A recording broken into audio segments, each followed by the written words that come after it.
Good morning. It is my the first one to our second Pan-European Green Nudges Conference by Forest Agri Green Nudge and Prudent Projects. My name is Anna Ktaszkowiak-Nowacka, and I represent Kujawsko-Pomorski Agriculture Advisory Center from Poland, an advisory institution under Polish Ministry of Agriculture. We will start from general concept and thoughts about green nudges, and I'm inviting hereby the first speaker, Nikolaos Georgantis, Professor of Experimental Economics from Burgundy School of Business and Forest Agri Green Nudge Project Coordinator.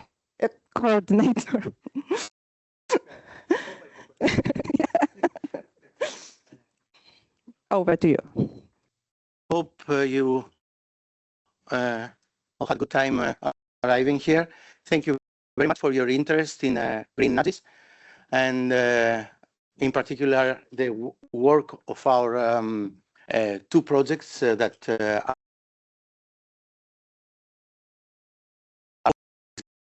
into life. So I will start from the very beginning, but I will be extremely brief. So don't worry. I know at some point you will worry because I will go into depth, but very quickly. So everything started with a book, Nudge, where clever economists rebranded a term that in psychology was there under different names, for example, priming. So they were good in branding the term, and also they made the courageous little step for becoming more normative. So we're supposed to know that there are good decisions and bad decisions. And to recognize this is already quite brave. And therefore, nudges are different from other kinds of because they are intentional and they are heading towards making people make more likely the good decisions. This is a nudge. Several countries, we don't know even how it's called. Normally, they may activate system 1, so they may just talk to your feelings, to your automatic systems of decision making, or system 2, so they may make you think. And I like this citation by Jethro Tull in Thick as a Brick. I can make you feel, but I can't make you think. So I realized after many years that feelings are easier and a little bit more manipulative than thinking. So what I will say today, it's nothing is going to be neutral of what I say. So I have a strong preference for system 2 nudges, which are less manipulative and make people think. And maybe this is the foundation of the ethics behind nudging. Regulation is unpopular. Many people here, either from the farmers or from the policymakers' point of view, know that people don't like to be regulated, and maybe states and countries and groups of countries are not nice imposing things, maybe because people have created this kind of distance between the regulator and the regulated. Since then, there has been a huge amount of literature on nudges. It has been very good for behavioral economists. Environment has been one of the main fields of application. So in this project, in our project that I think it can be extended to Prudent, we define a green nudge as an intervention in farmers or foresters' decision-making choice architecture, which favors in a systematic and predictable way the adoption of sustainable practices without modifying the economic incentives nor reducing the decision-maker's choice set, thus preserving freedom of choice. So this is our working definition. And with this, we're trying to identify, to assess, to recognize. We thought that two aspects of green nudges are important: the efficacy, whether they work, and the efficiency, whether they work in a reasonably not only economically, but psychologically as well, efficient way. So they don't take too much cost for too little effect. And here is where I will go very fast, just to tell you a very fast story. We don't know too many things, at least we don't know too many things that can be extrapolated, can be upscaled, can be seriously and safely directed to policymakers, telling them we know what to do. So I start with the axiom that we still don't know what to think, because there are many different papers that say more or less, I'm just rephrasing many papers I've read on nudges. The thing is, some nudges work under these conditions. Maybe they don't work under these conditions, or maybe we need to do this to make them work. So the upscaling and the extrapolation is not warranted from what we know now. And I will claim, as a theorist, I come from theory, that the main thing to blame is we don't have theory, because theory creates nice boxes where evidence can be put and create systematic knowledge. So this is my claim, and I think this is our approach to nudges. So I'm just passing by all this because you can read them, but my reading of this is we still don't know more than this works here, but who knows if it works there. If we're honest, we will go beyond that, but we need to make some effort. Otherwise, we will also produce similar results like this works. My idea of what the future will call for nudging is that we could create nudges which are a result of co-creation and participation of the nudged people. And to do that, you have to accept that people, that they're not doing the right, and they're not very easy. We all know that we make mistakes, and this is very nice. We're not all ready every time to correct them, but we still could learn and self-regulate. So I will say a little bit about self-regulation, but first I did another kind of classification. I claim that there are only 3 reasons why people make wrong decisions. One, they have wrong or insufficient information. The other is they have decision-making biases. So even with the right information, they don't have the right mental process to make the decisions. And the third is social dilemma type of situation, where I may do the right thing for me, but the very wrong thing for the society. And so there is conflict between individual and collective incentives. And if we accept this,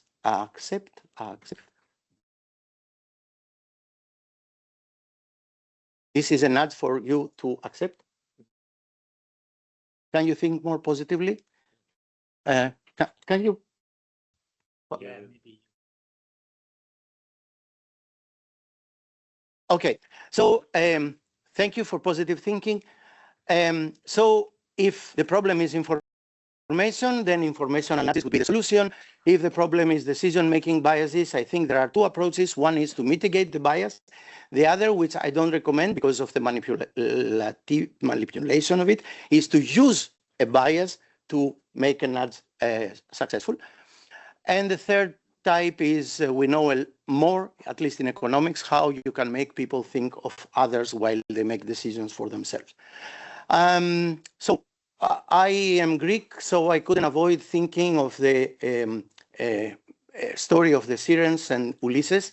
The Sirens have a song that makes you change your life. You don't want to go to Ithaca anymore. And there are 2 different ways to react to it. Either you close your ears so you don't listen. So this in nudges is information avoidance. You don't want to know anything that will make you change.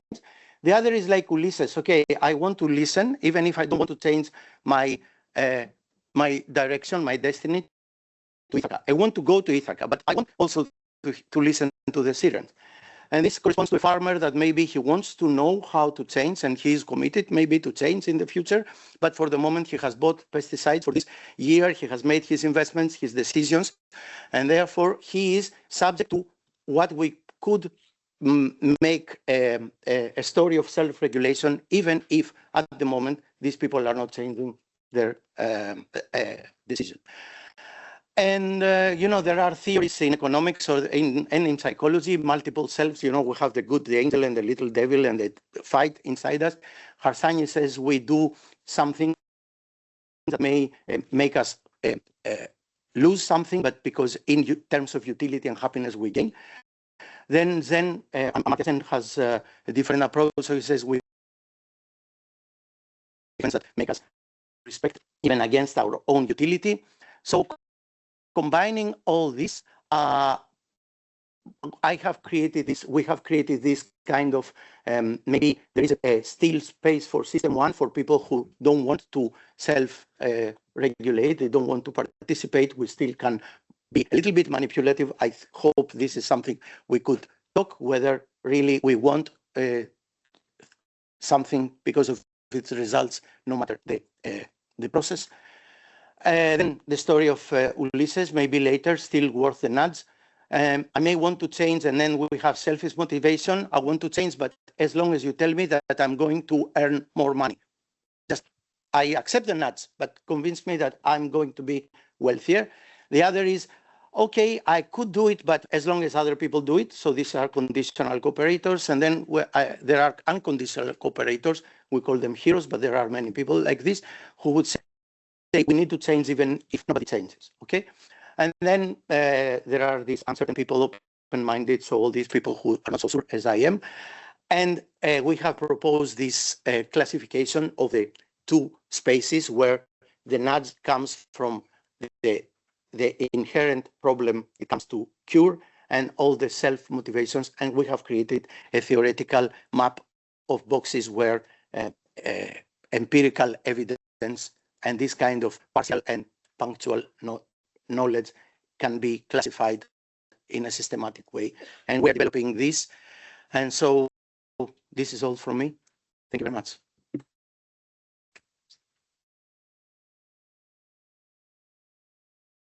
On to Simone Cerroni, Associate Professor at Department of Economics and Management and C3A from University of Trento, and also representative of Prudent Project. Yeah, it is working, yes.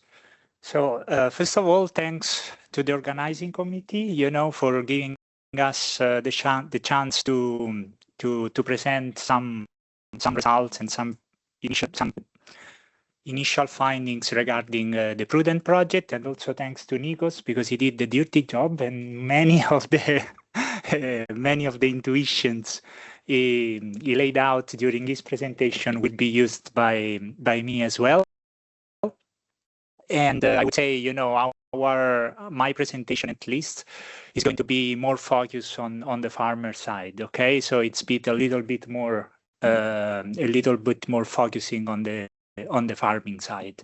So you see the title of my presentation, which it could also be making sense of green nudges literature in agriculture or something like that.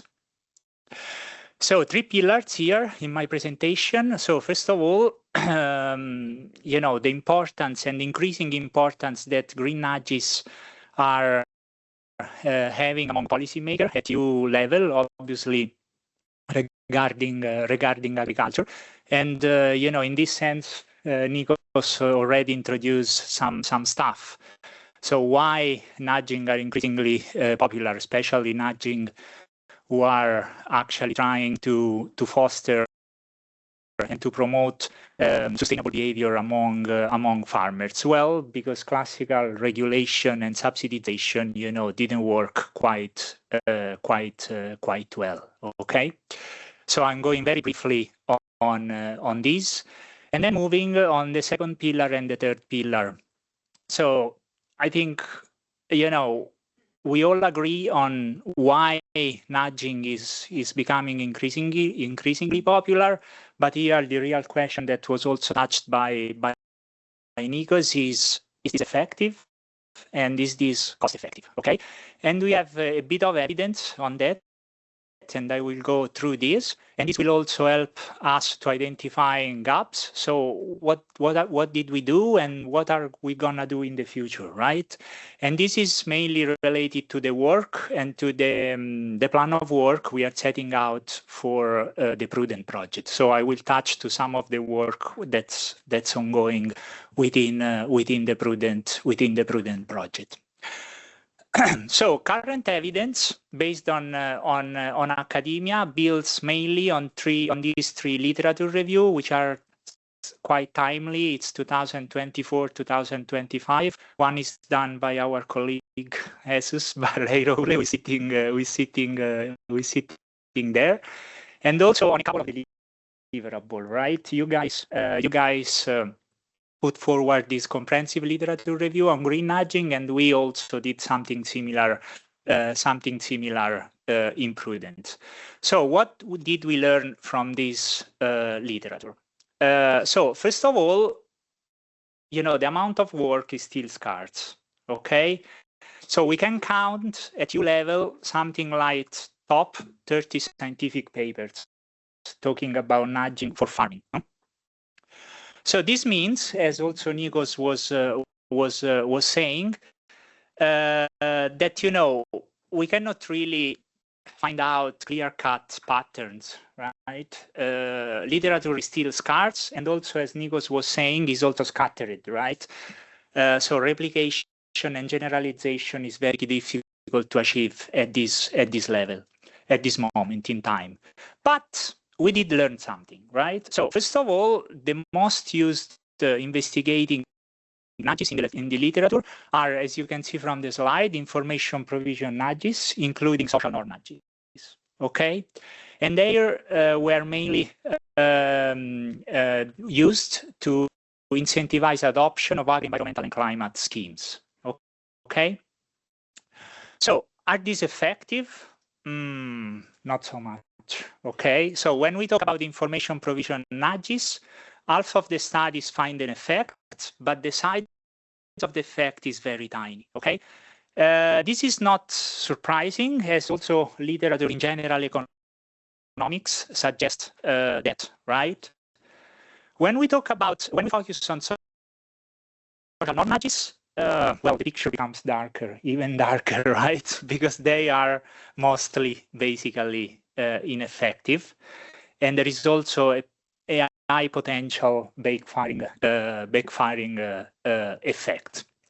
So based on this general picture, now we move to the third pillar, right? So what did we do wrong, or what didn't we do so far, and what we can do basically in the future? And here it's of great help this framework put it forward by Nadia Elbeni from Agriscope, a colleague of us in Switzerland, which basically, this author point out that probably the most important gap, which resonates with what Nikos was saying, is the lack of an effective assessment framework, okay? But a very coherent, right, framework.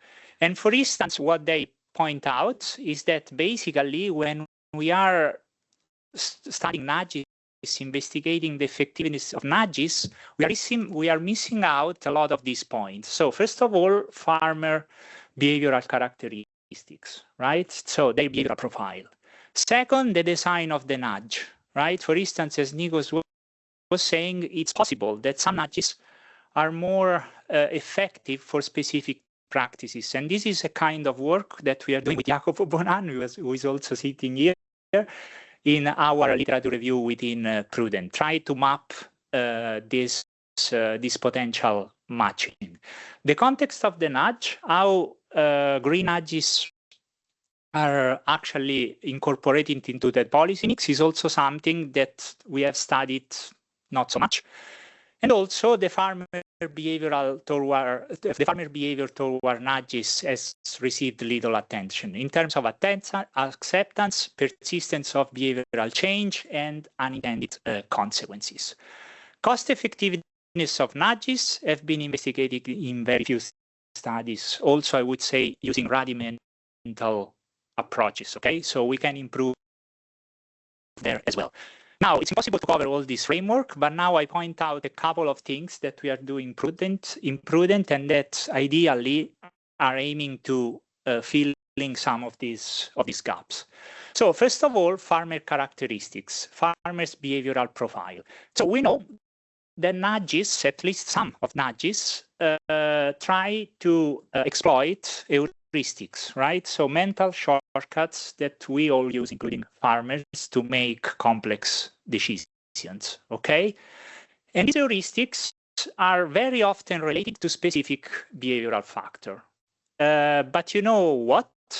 In the literature, very few studies actually look into this, right? Look into the behavioral profile of farmers and how this affects the effectiveness, of nudging.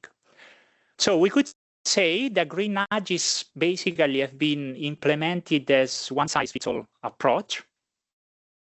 And you know, a classic example is social norm, right? So when we deploy a social norm nudge, what are we assuming? We have our population of farmers, reference, and so what we are assuming? We are assuming that basically they care about what other farmers do, the peer effects, and they tend to be conformist, right? But this is a very simplistic picture, right? In the real world, among us, but also among farmers, some people may tend to be conformist, but some other not. Look at Nikos, for example, right? So what are the implications? That our nudge is not going to be very effective, right? Or is going to be effective only on a segment of the population. So what we are trying to do in Prudent is to create a behavioral profilation of farmers and also foresters across the EU, and put forward the idea that specific nudges should be used targeting specific segments of the population based on their behavioral profile, okay? So a second point that we are touching in Prudent is the context of the nudge, right? So far in the literature, green nudges have been investigated in isolation, right? So forgetting that other policies exist already. And we go to the regulatory framework again and to subsidization, okay? But we know from economic literature that interactions is very important. So what we are missing out is the dynamics of these interactions among policies. And this is very crucial because unintended consequences are just around the corner, right? Example of a nudge, like a default nudge, right?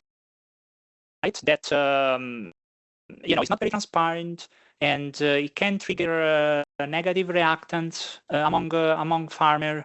So basically, it's not accepted by farmers. Okay. So this may crowd out intrinsic motivation. So me as a farmer, I may want to do something environmentally good, but since you know I figured out that somehow you are trying to manipulate me, I say, well, no, I'm not gonna do it anymore. Okay. And the problem becomes even more important because there might be a crowd out of the effect of other policies. So me as a farmer, I might respond to subsidization from the CAP, but since you introduce a nudge and I feel again nudged and manipulated, I say, well, no, it's not for me.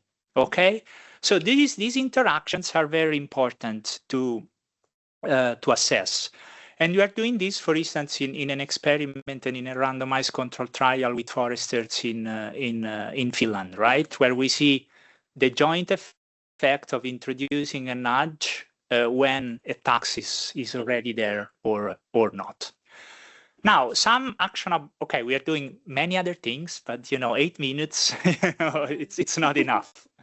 So takeaways. What should be doing based on what I said? Develop an even more coherent framework for nudging evaluation.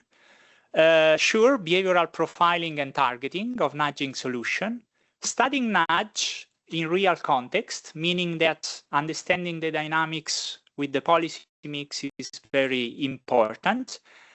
And look, as we said, at acceptance. For instance, in the literature, there are not many papers on this. We produce something within Prudent that is actually investigating acceptance and perceived efficacy of different nudges across Europe, farmers and foresters. And you know, the problem also, another problem we have, that the figures are quite heterogeneous, right? So different countries have different level of acceptance for different nudges. And this goes back to culture and other determinants, right? So what we can do here to increase acceptance, or well, one way is to forget about acceptance and we say, okay, if this nudge is not accepted, we don't use it. But the other way is to make it acceptable, right? And therefore boost other strategies like boosting a nudge plus, something along the lines of what Nikos was saying about co-created nudges. It could be quite useful, and it might be the solution. Okay, thank you so much. I hope some time. Now on to Arnaud Schwartz from European Economic and Social Committee. Over to you. Thank you. Good morning, everyone. So I'm a member there in the European Economic and Social Committee. We're having three groups: the employers, the workers, and other civil society organizations. I'm coming from an environmental French umbrella organization. And at home, every day, I'm a farmer in France, Alsace. So I'm speaking here on behalf of the whole bunch of members who have different kind of interests, and our role over the 70 plus past years was and still is to advise the EU legislation maker, Council, Parliament and Commission.